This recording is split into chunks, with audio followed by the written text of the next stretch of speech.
Hey, welcome to the Rubin Report. I'm Dave Rubin. According to the paperwork, I've got Fred Karger and Brett Erlich with me. Here we go. All right, Turkey. You may have heard that something's going down in Turkey, although the mainstream media has kind of dropped the ball on this. If you are a fan of the Young Turks, Cenk is doing a nuanced and effective job at explaining what's going on. So I want to talk about it in a kind of broad way. Basically, a bunch of protesters were at Gezi Park.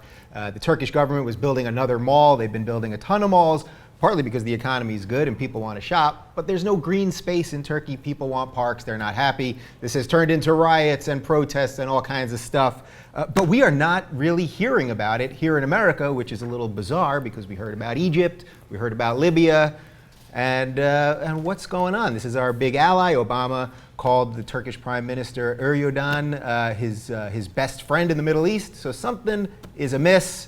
Fred, what's going on in Turkey, and why aren't we hearing about it? That's where I want to start on this. I think it's a sleeper problem right now. And I mean, if I were in Turkey, I'd be demonstrating. You can't even get a turkey sandwich in Turkey. Yeah, you were saying that earlier. You got to go to Greece. I mean, why can't you get a turkey sandwich? I don't know. I looked all over because I wanted a photo when I was there of me eating a turkey sandwich. But it's what's going on all over the Middle East right now. And it's a secular government. Yeah. It's a secular prime minister, and there are a lot of religious factions there, and I think it's a lot of other reasons. I don't think it's necessarily what the one issue is for more green space. I think he's got some serious problems, and we could see another downfall of another regime. Yeah, so before we get into the specifics of what's going on there, what do you think of the media coverage? As a media guy, it seems very bizarre to me that we're seeing like 30 seconds on CNN and then, O.J. Simpson again or something. I blame Syria.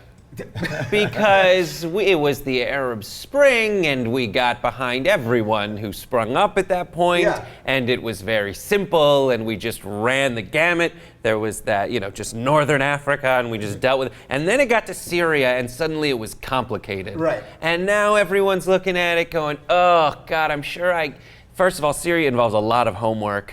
There's I know this. All the photos of Turkey look like photos from Occupy Los Angeles, but I'm sure if I just peel it back, it's going to be too messy.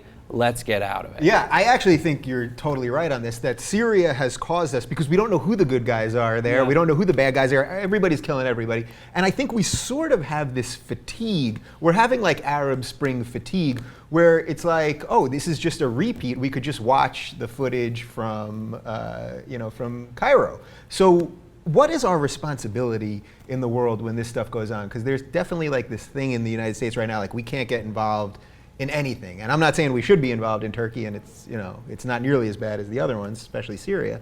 But what is our responsibility when we're broke and people don't want us all over the world and all that? Well, Syria is the problem, and that is a hotspot, and there are factions like John McCain who want us to go in there and take sides. Arm the rebels. Arm the Should rebels. we arm the rebels, Fred? The Taliban. Yeah. And so we've got a problem in that area. And of course, Israel's gone in and taken out what they believe are some problem areas that are fueling their enemies through Iran. Yeah. And when you look at the map of Syria, it's surrounded by Lebanon and Iraq and Iran.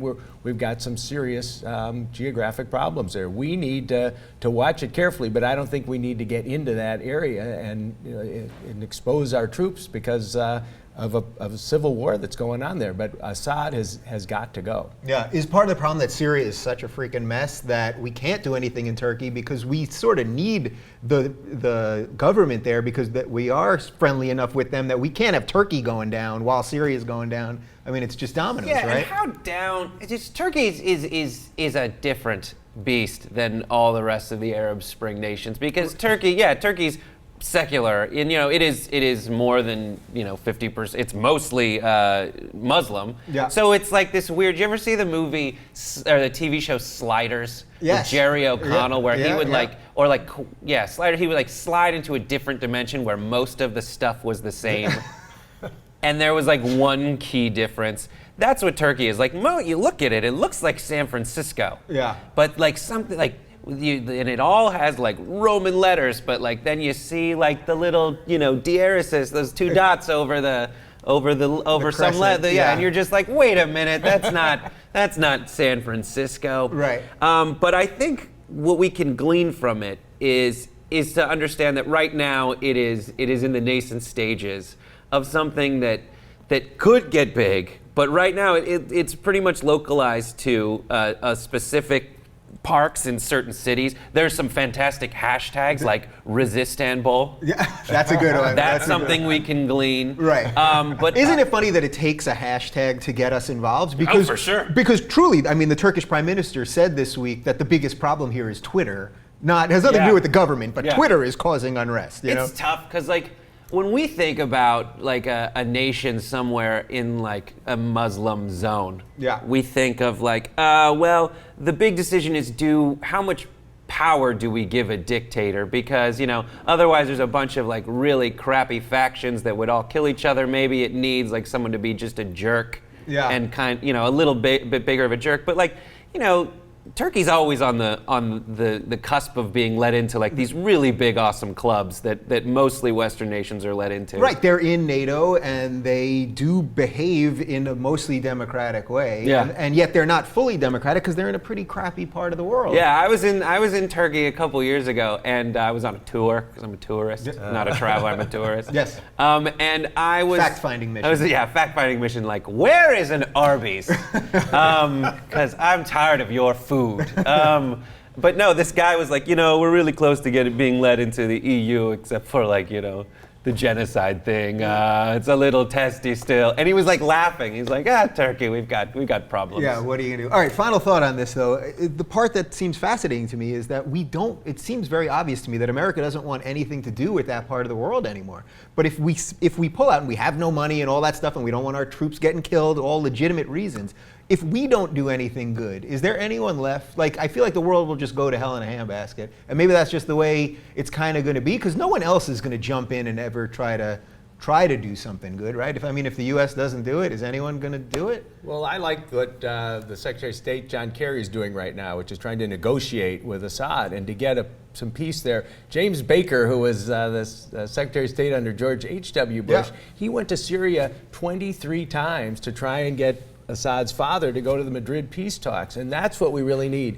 Keep going back. He was persistent. He finally got Assad on that 23rd trip to go to Madrid for the peace talks. So we need to negotiate. We don't need to just go in there and arm the rebels, and I think that's a better solution. Right, and we're working on it. Right, they want to arm rebels. We don't know who the rebels are. I also saw that this week now France is saying there absolutely was chemical weapons in Syria, and it's like, well, now what do we do? Like, why is it that we care more about how people get killed, whether it's by regular weapons or chemical weapons, than how many? Because 80,000 seems like a lot of people, doesn't it? It's a diplomacy word cloud, because we know that chemical weapons are a bad thing. That sounds bad. And we went in because we were looking for them in Iraq. If we actually find them, something must be major, right? Yeah. And it's being like, and right now, in the grand scheme of things, like, relations with Turkey are touchy anyway, because recently there was that run-in with the Israel and Turkey, and we made Turkey an enemy, and we need them because they're a foothold in that area. I would think of, this is terrible what I'm about to say, but Syria is an Africa major,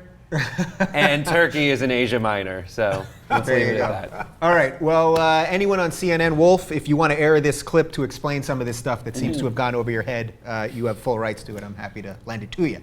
Okay, let's move on to oil, the big oil. You know, we're talking Middle East, so you got to talk about some oil. And let's talk about the gays, because we cannot get a week by without something happening to the gays. ExxonMobil shareholders voted for the 14th consecutive year to reject a resolution that would have added non-discrimination protections for their LGBT employees. I mean, what? Really? Is that 14 years in a row? Guys, what are you doing? Fred, I know this is right in your wheelhouse. You've been an LGBT activist for a long time. You've taken on Exxon amongst many other companies. Where does this come from? How in 2013, with all the progress, are they a bunch of stodgy white men, that's what I picture them as, sitting in an office and going, no, I'm not gonna, we're gonna keep discriminating against the gays? One word, Texas. They're Texas-based, largest company in the corporation in the world. Kind of goes back and forth, but when they took over Mobil, which had a good track record on LGBT rights, they threw those out and kept their discrimination. And the Human Rights Campaign, the largest LGBT political organization, rates the top 1,000 corporations in the U.S. And from a 0 to 100, well, now they've given ExxonMobil a minus 25. negative. I have the note. Negative They've 25. never done that Didn't even before. get a zero. So yeah, I did a commercial. I took on ExxonMobil for a very good reason when I was actually campaigning about a year ago, not only because of their abysmal civil rights record, but because of their gas pricing and gouging of the American public, which hurt our economy. And we need to get aggressive against these companies. I've been leading a boycott of Amway because they gave $500,000 to take away gay marriage in states all over the country. I think we need to boycott companies like Exxon. They earned $9.8 billion in the first quarter of the year, an astronomical amount of money. But if we can hit them in the pocketbook, I think we will get them to come around and do the right thing. Yeah, is money and boycotting what's going on here? Is that the only way we can affect these guys? Because they seem to only care about money, right? Is this about them trying to do what they view as the right thing? Yeah, like I can boycott. I'll try real hard to boycott, but I don't think everyone's going to boycott. Right. Mobil. I mean, the thing you can do.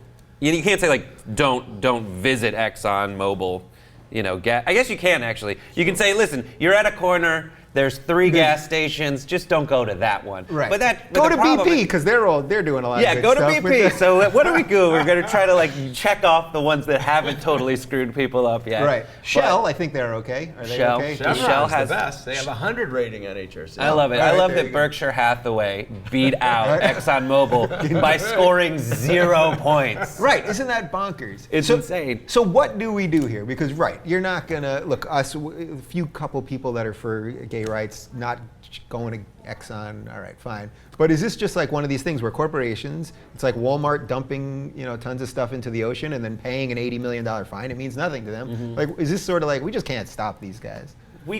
Yeah, it's so hard. Yeah, I mean, yes, sorry, everyone go out there and boycott ExxonMobil. But I just like thinking about it in terms of you're voting. It's not like you're not voting for it. You're literally voting against it, as if to say, "Come on, it's so fun to discriminate against gay people. Yeah. That's our one thing. Let us do it." Yeah. So what is going on in these boardrooms when they're voting? Because as Brett's saying, they are literally sitting there deciding whether this is not part of a bigger issue. What are they saying? What are they actually saying? Like, this is our one little secret thing? They don't care about their employees and their customers. And it's an insult in 2013 to do this, and it's intolerable. And I say we go after these companies. I did 4 boycotts during the Prop 8 campaign. We ended up settling 3 of those with major donors to the other side, 6 figures and up. And so we need to put pressure on these. Go across the street to Chevron.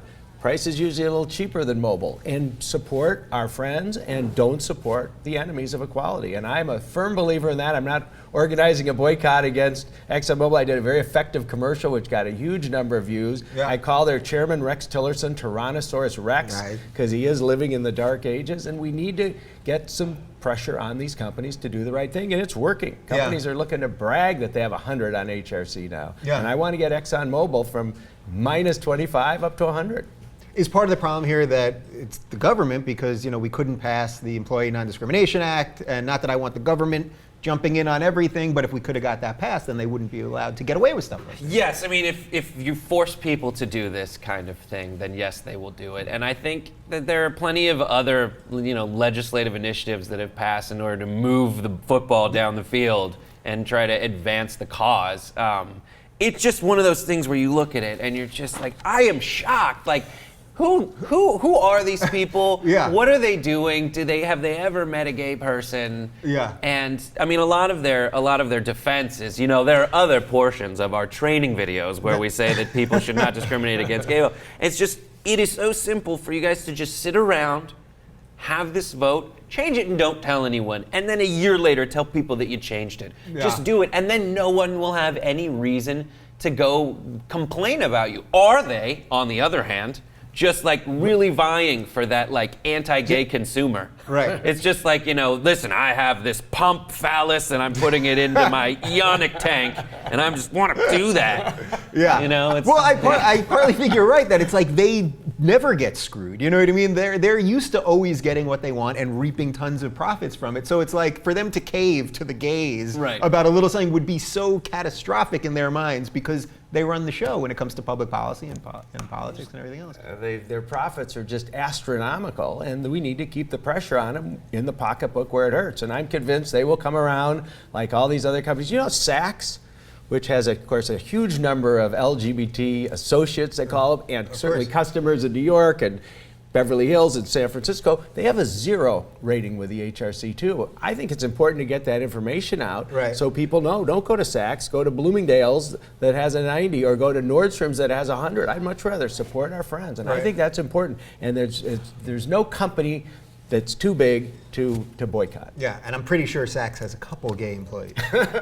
you think there might be one or two there? Yeah, there's no monetary benefit for them to have this policy. You know, there's only monetary negative fallout. Yeah. You know, I don't think anyone's flocking to them because they hate gay people. So it's just puzzling. It has the men's department. Exxon, do it for the money, if nothing else, if that's all you guys can respond to. All right, let's talk about weed, because this show is best watched while stoned. A former Microsoft executive, Jamin Shively, he's going to start the first commercial pot company, basically the Starbucks of weed. I think this is a great idea. It's starting to get legalized across the country. Of course, it's still against federal law, so this is going to cause all kinds of problems legally, and can you get investors and all that stuff. Do you guys see this basically, as you two pot-smoking maniacs that I know you are? This is just all good? Like, somebody had to jump into this space, and this will help the legalization process and the whole thing. Yeah, he's giggling like a stoner already. Dude, let me tell you something about that. Until pot is legalized on a federal level, this guy, it's going to be hilarious to watch this guy. Because I know people who are licensed to grow weed. Yeah. And they have the card, and they're rated by the feds, and the feds are just like, and the guy shows the card, and the feds are like, all right, I'm not going to take you into custody, but I have my quota on how much pot I need to seize a quarter, and I know I can come to you whenever. And they take it and they steal hundreds of thousands of dollars of product. And so he does not have any recourse but to just start over. And that is exactly what will happen to this guy. Okay, so this is happening all over the place. Actually, where I live in West Hollywood, one of the places was raided, a legal place in California. Yeah. And then you're right, they take a certain amount of the weed. But what do they do with the weed? That's what I want to know. Are they just burning it? Because if they're burning it, then I want to find out where they're burning it. I mean, I hope they're just smoking the hell out of it. Right, that's what I'm saying. Like, but what do they do with the weed? When they confiscate drugs, what do they do with the drugs? Well, we just sell them back to Mexico, and then they sell them back to us? No, they incinerate it. They incinerate it. They put it in a big thing, and they incinerate it, and then they reclaim the fumes, and they don't let anyone smoke it. Yeah. Now, Fred, I know that There's just birds flying over the top, just sending it. Whoa! What happened? Getting very fat. Yeah. Fred, I know I can't say this too loudly here, but you are a Republican, and which means that I'm guessing you're really for states' rights. So I assume you see this as a states' rights issue, where in California the feds should have nothing to do with this, right? Well, I do, and I'm all for marijuana legalization. I think it should be treated like alcohol. It should be controlled, taxed. There should be age requirements, and we should be reaping the profits as a state, federal, local government, as opposed to these medical marijuana shops that are charging the same price that the street charges. And I think one of the great things Obama did from the get-go was when his attorney general said they would not be enforcing federal marijuana laws in states like California and 15 other states that had But are they actually doing that? I don't think for the most part. Oh yeah, there are hundreds and hundreds in LA City. They're trying to limit the number of medical marijuana distribution stores down to 130. We just voted on that last month. So I'm encouraged, and I think the fact that this guy is trying to treat it like a business, raise money. He's got the former president of Mexico in as a partner, which is interesting, Vicente Fox, where they want to bring the the guy went from being a president of a country basically to a weed salesman. Well, he's moving up, actually. And they take that money and they put some money into these other states like Colorado and Washington that just legalize marijuana. It's just like gay marriage. It's going to take a number of states, and then the federal government will change the drug laws. And that's the whole strategy all along. If you guys want some numbers on pot and how profitable it is, United Nations report in 2005 said the worldwide pot trade was 142 billion. That was about 8 years ago. I'm guessing it's a little bit more now. Honestly, pot, why? Let's go to the philosophic part of this. Why don't they want citizens smoking weed? What's the, you know what I mean? Like, beyond the joking stuff, like why? No one's robbing there's the bank. always No one's robbing a bank on weed. People equate it to alcohol. It's a vice. Let's regulate it and have laws against using it while doing things that can endanger people, such as driving. And everyone has said, listen, you can drive stoned all you want. But it's hard for a police officer to verify how close to the time of being arrested and driving you were smoking pot because of how long it stays in the system. Now they're introducing better ways to judge that, but it's just not quite there yet, and so that's an issue. Yeah. Other than that, it's just been illegal.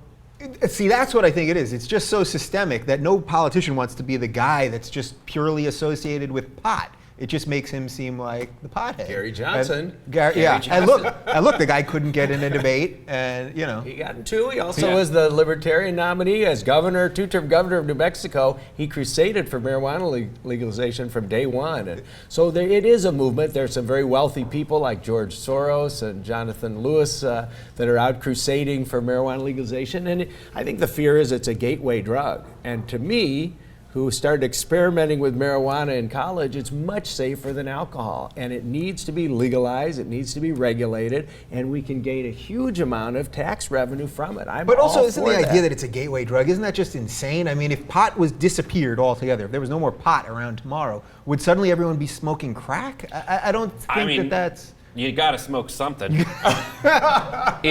happy that pot's around so I don't have to smoke crack. Exactly. If you want to get off on something, let it be pot instead of crack. Being sober is horrible. Horrific. It's that bad that I would smoke crack if there wasn't pot. Only device. What I don't want to be in this guy's business. I want to have the Steak and Shake next door to his pot businesses, so everyone goes in. Also, I put together. He's going to need a name for his chain. Did a little research. And so I found some traditional chain restaurants, and I did some plays on them.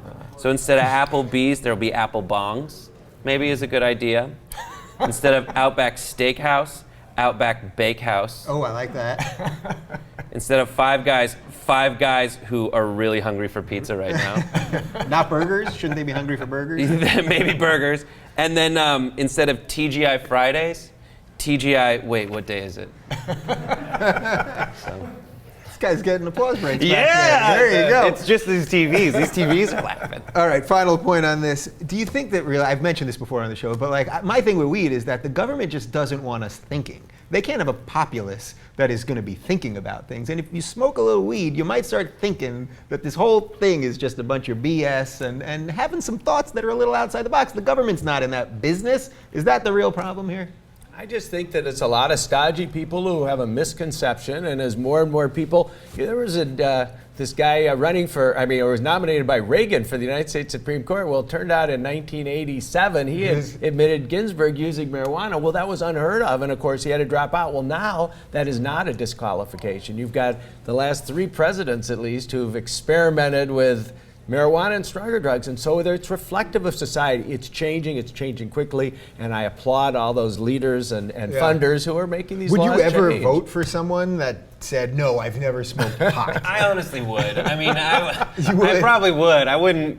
You don't put pot as I don't think it's like a qualifier. It just shouldn't be in the. It's like, would you vote for someone who doesn't drink? Maybe. It doesn't matter. I don't trust them as much. Yeah. You should have a glass of wine at night. It's good for your heart. Absolutely. Just for the health reasons alone. All right, from weed to aliens, let's talk about UFOs because UFO sightings have been going through the roof, especially in Canada. I know there's not a lot going on up there, so maybe there's some connection. UFO sightings in Canada doubled in 2012, 1,981 sightings reported. And of course, UFOs, in case you don't know what a UFO is, can be an oddly shaped object, a large square, triangular black craft, a ball of fire, or even objects shaped like guitar picks. I don't know which article I got this from. All right, let's, in case I wasn't clear on that, let's take a look at some video of UFOs. There were 1,981 UFO sightings reported in the country last year, about 5 a day. That's more than twice the number of reports in 2011 when there was 986. Now the number of cases in 2012 completely eclipses all previous records for the highest reports in 1 year, which was 1,004 in 2008. All right, so there's a little more info on the UFOs in Canada, but it has been happening in the United States and all over the world as well. So first off, guys, do you believe in UFOs? Have you had an experience with an identified flying object. What I like about the description of UFOs is like it could be a ball of fire. Yeah. I'd hate to be the alien who is assigned to drive the ball of fire. Right. This is just not comfortable. The shiny thing, that seems nice. The ball of fire seems like a bit much. Yeah, for sure. Canadians, I'd just like to say that those things flying in the sky are called airplanes.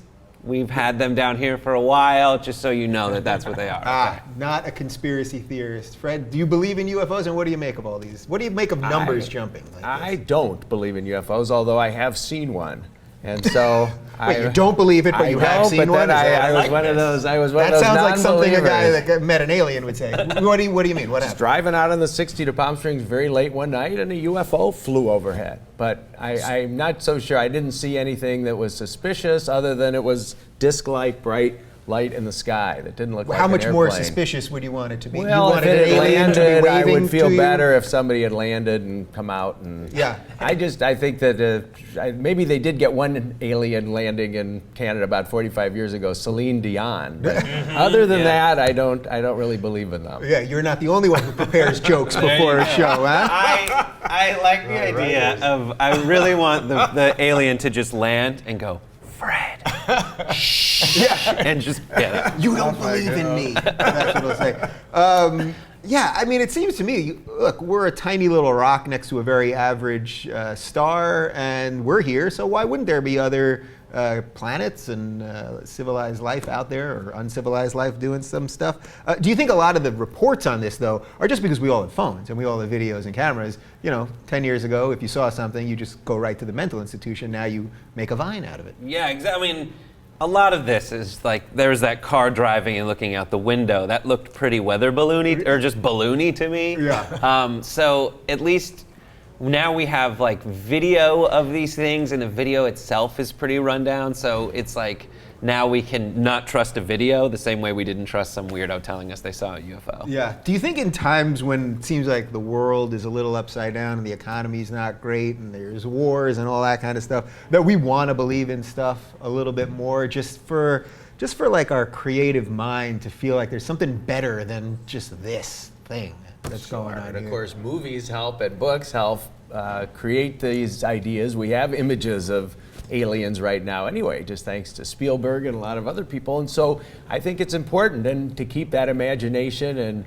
and hope for additional life, as long as they don't destroy the world like all the summer movies are showing us. Yeah. But I think it's good that people are aware, and the conspiracy theorists abound with this, because all the things that have happened in this country that they think are creating other life, but from other planets. But I think I just think it's bunk, and this is it. Solar systems are too far away. I don't know how they get here. We don't think there's any life on any other planets. As a realist, I think He we're saw good. one and he thinks it's Yeah, fun. that's It's the thing. incredible. It's It's like, really how's that incredible. feel? Yeah. You're debating yourself. The answer to how they get here is warp. I don't know if you've heard of warp, but they warp here. Like a wormhole situation kind of thing. Yeah. So that's pretty simple, Fred. Yeah. Now, Brett, since you know a lot about this, what's with the anal probing? Hey, they just, What do they think they're going to find there that you can't find through questioning or simple interrogation? Maybe they've had one experience where they did find something, and so they just keep going back to the same source. But the thing is, there's a theory that Stephen Hawking even said, which is like, listen, if you see an alien, don't talk to it. It's probably coming here because it has depleted every resource on their planet, and they're looking for resources here. And if we were to do the same thing, we'd probably be like, I'm sorry, primitive society, but like, we really need clean air at this point. So. Right. Okay, so I'm a big sci-fi guy, and almost everything I believe I learned from Star Wars. Do you think there's any chance that if civilizations were ever to collide and meet each other, that it wouldn't be a case of what you're saying, where we have to destroy them because we need their rocks to make oil, or an Avatar situation? Is there any chance that like better humanity or alienanimity will work? Is there any chance?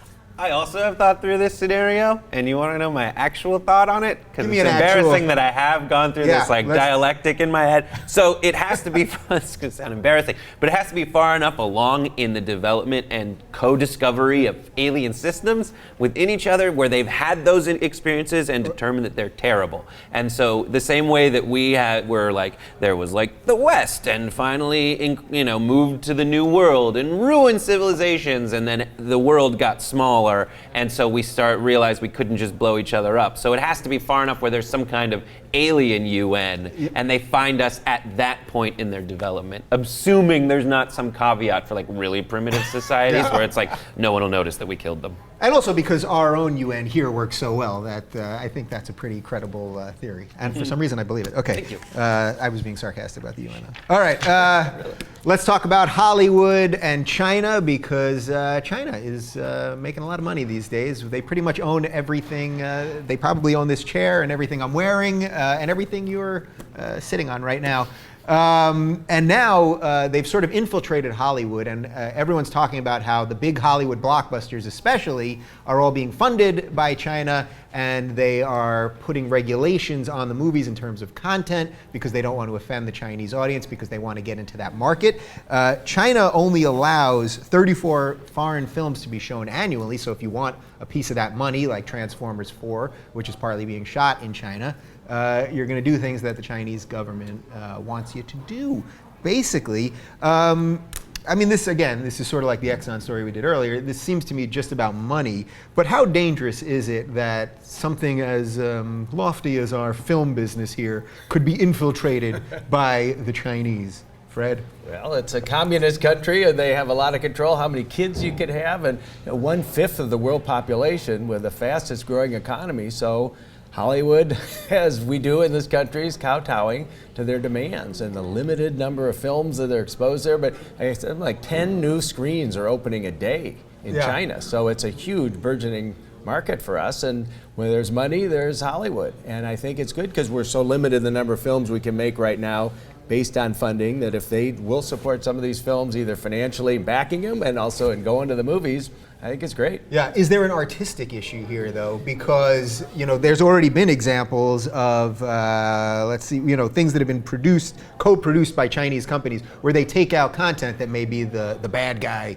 is Chinese and instead they make him Taiwanese or something like that. You know what I mean? And do we have an artistic problem when we're making films that are going to be backed by another country? The one sacred thing about Hollywood blockbusters in the summer is their artistic integrity. Oh, yes. I think that, if Transformers 8 didn't have a Chinese villain robot, I mean, people would just completely lose it, and we would lose that in-depth, highly honed social commentary that we find within Michael Bay explosion films where we're fighting robots. I could do a 3-hour show on Transformers. So, yeah. Remember the scrotum joke in the second one, where John Turturro is like, I've been in countless Coen brother movies. We're underneath the enemy scrotum is a literal line. Was the big Constructicon that he was. Don't get me started. There is something weird about this to me because even the G.I. Joe movie that the sequel just came out a couple months ago. G.I. Joe when we were growing up was, and when you were younger, was the real American hero. That's what he was called. G.I. Joe in the movie is not a real American hero. It's like an international group of fighters to save the world. You guys don't see any odd inherent problem with that we're losing some sort of American pride thing because we're trying to... It's one world now. I love it. China's helping our economy immensely, particularly in luxury retail. That's who's buying all this stuff right now. They have their own Facebook, Ren, and I guess Weibo is their Twitter, and we need to adapt to that. The president's going to be meeting with the Chinese premier in Rancho Mirage this week, and I think that's exciting that we are working together, and we need to take the two biggest economies and mesh them, and Hollywood is certainly no exception. As long as they don't censor them too much, because I think we'll lose a lot, but it's important that we work together with China and get along, and hopefully they'll have a little uprising there and have a democracy in that country someday. Right, but how do we stop them from censoring? Because they own us, first off, and then they're going to back our films. How are we going to stop them? Guys. It's just, it finds an equilibrium is what's going to happen. And the best part for China is they don't have to change at all. There's definitely cities in China are far more Western than people would think they are. So yes, there's always pressure coming from the citified versions of China to the government saying, let in more westernized stuff. But I mean, the people who will bend over backwards more than anyone are the Hollywood studios, because all they want is the bottom line. So they're actually in cahoots with the China. My concern is that how do we find out who to hate? other than we have to you can watch the news, and that's just takes so much time, or like read, and that's boring. Yeah. So we need to find out through movies who we hate, and if China isn't a villain because of this, how do we know we're supposed to hate them? You know, I agree with your crazy point there, because I was thinking even this week with this whole Syria thing, it's very clear that Russia is on the other side. You know, they're backing Assad, we're backing the rebels, and there is this thing happening. And I tweeted this, but we need like a Rocky IV. You know what I mean? In Rocky IV, you knew Rocky was American, Drago was Russian, and what side. But I feel like we don't have anything to sort of take our geopolitics and bring it into mainstream thinking anymore. They'd be grateful. I spent my youth in air raid shelters when the Soviet Union was going to blow us off the world. So it's good that the world's getting along. We don't need. You spent your whole youth we in don't, air raid shelters? A lot of Where times. were Well, you? I like canned tuna, so we had a lot of that. No, it's the world is functioning right now, and it is one world, and it's exciting to see. And so we got enough enemies out there. We still got Iran, we got North Korea, and that's plenty. All right, well, from enemies to happiness, our final story this week. A new Harris poll says that only 1 in 3 Americans say that they're happy, which would explain all the antidepressant commercials on TV. Let's take a look at some numbers. Happiness, so yeah, 33%. This is the happiness index, as you can see on our very fancy card. 33% of Americans say they're happy. Happiness levels are fairly high during youth. They get a little less when you're in your 40s. They increase again in the mid-50s, peaking later in life, probably the minute before you die. Optimism, 67% of respondents say that they were optimistic about the future as compared to 75% in 2011, so that's dropping. And optimism levels in the US are significantly below the global average.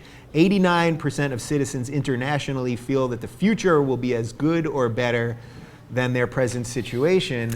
So this seems actually pretty in line with everything we hear all the time, that this generation of young people is going to be worse off than their parents for the first time in American history. And it's just being so ingrained in us that America seems donezo, kind of. Is America over, and are we truly less happy and have a worse outlook? These are difficult numbers, and we must sift through them. First of all, the global average of 89% of people in the world think that the future will be as good or better. There's like 1 billion people who don't have toilets. Exactly. So how much worse could it get? I think that's just kind of self-fulfilling, that it has to be better, right? Are they going to take away my not a toilet? Right. They're going, oh, they're going to take away my hole, and we're saying, you know, can I get PlayStation 4? And make, you know. So we have it pretty good. Also, this is people saying they're very happy.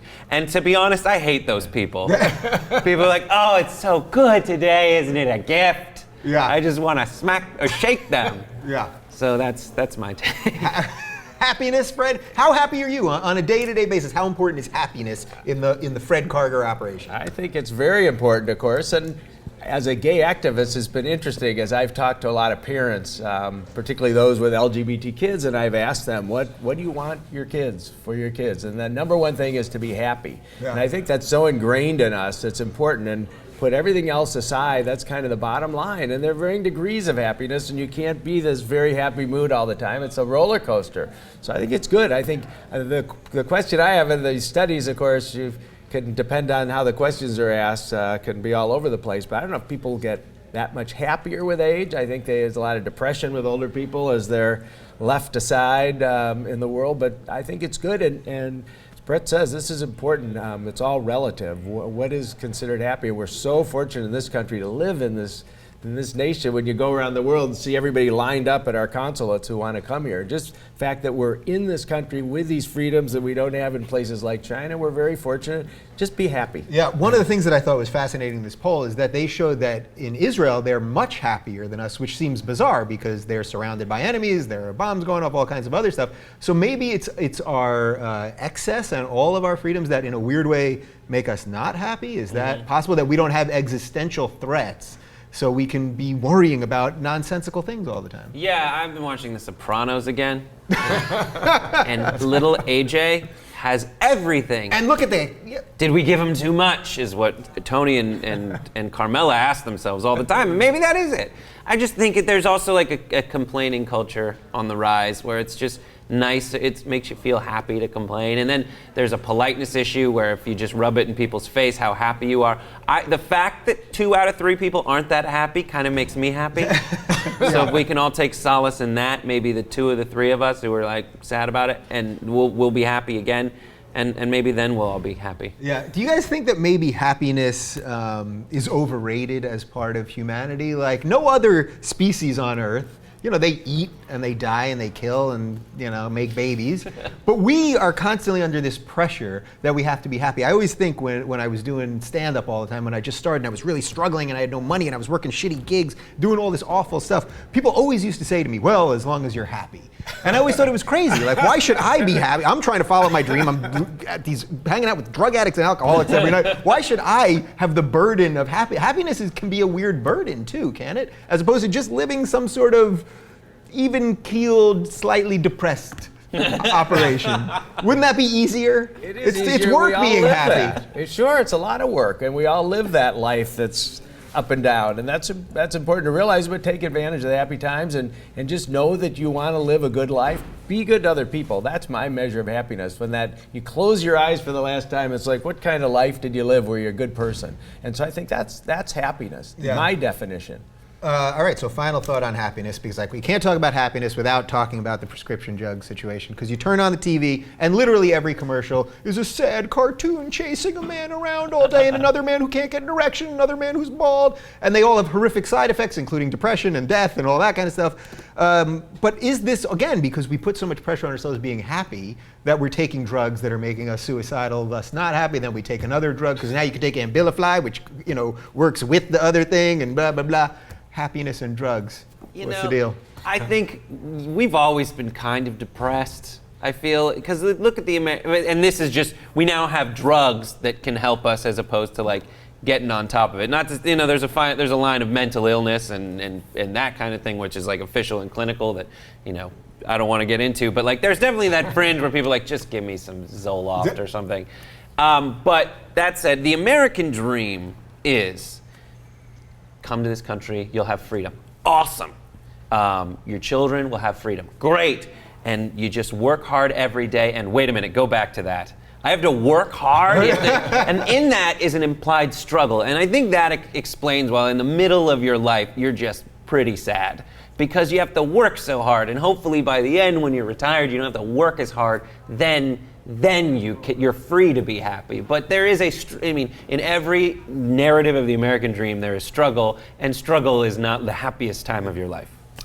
And on that note, I hope we've added a little happiness to your life this week. That's Fred Karger, that's Brett Erlich, I'm Dave Rubin. We do this every week. There's like buttons and subscribe things and all kinds of other buttons. Just click them, press them, whatever you got to do, and we'll see you next week. Thanks.